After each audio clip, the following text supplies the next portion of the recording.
आझाद मैदानावर ज्या ठिकाणी मनोज जरांगे पाटील यांचं उपोषण सुरू होणार आहे त्या मंचावर आज आपण उपस्थित आहोत। माझ्यासोबत काही आंदोलक आहेत आणि ह्या आजच्या तयारीविषयी ते माहिती देणार आहेत। मला सांगा, आज नेमकी काय तयारी केलेली आहे? आज सकाळपासूनच इथे अखंड महाराष्ट्रातून मराठ्यांची लगबग सुरू आहे आणि जसं आपण पाहताय की हे व्यासपीठ जे आहे हे आता पूर्णपणे तयार झालं आहे।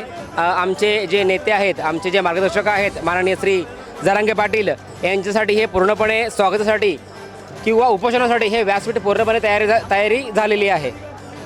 मला सांगा, सर्व समाजातले सर्व घटक याच्यामध्ये सहभागी झालेले आहेत, त्याविषयी काय सांगा?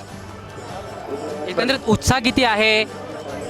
प्रत्येकाचा तुम्ही आता पाहत असाल की प्रत्येकाचा हाच उत्साह आहे आणि हीच एक वेगळी फिलिंग आहे की इथे आम्हाला आंदोलन यापेक्षा इकडे आम्हाला विजय उत्सव साजरी करायचा आहे।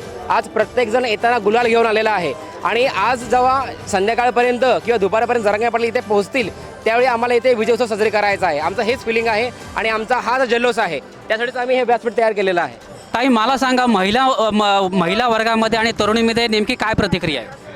महिला वर्ग आज आम्हाला आरक्षण मिळेलच याच ध्येयानं इथं आलेलं आहे आणि तुम्ही बघत असाल फक्त महिला वर्ग आहे आणि हे जे जगातलं एक भव्य दिव्य असं आंदोलन आहे की तिथं तरुण वर्ग जास्त आहे आणि फक्त हे सगळे आम्ही एकाच डायरेक्शननी चालतोय, ते म्हणजे आमचे जरांगे दादा।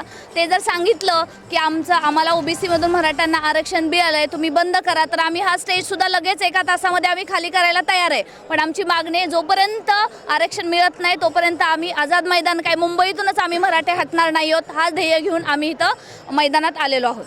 ताई, मला सांगा, आरक्षण किती महत्त्वाचं आहे, काय सांगाल? मराठ्यांसाठी आरक्षण भरपूर महत्त्वाचं आहे, कारण आज जे मराठ्यावर अत्याचार चालले आहे, अन्याय चालले आहे, त्याबाबत न्याय घेण्यासाठी जरांगे पाटील उभे राहिले आहे आणि आज एक मराठा लाख मराठा म्हणून काम करत आहे।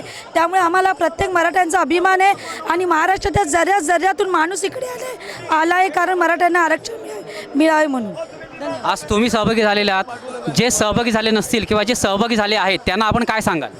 असं नाही, महाराष्ट्राच्या जर्यातून प्रत्येक वाणीतून जरांगे साहेबांचा आवाज निघतो आहे।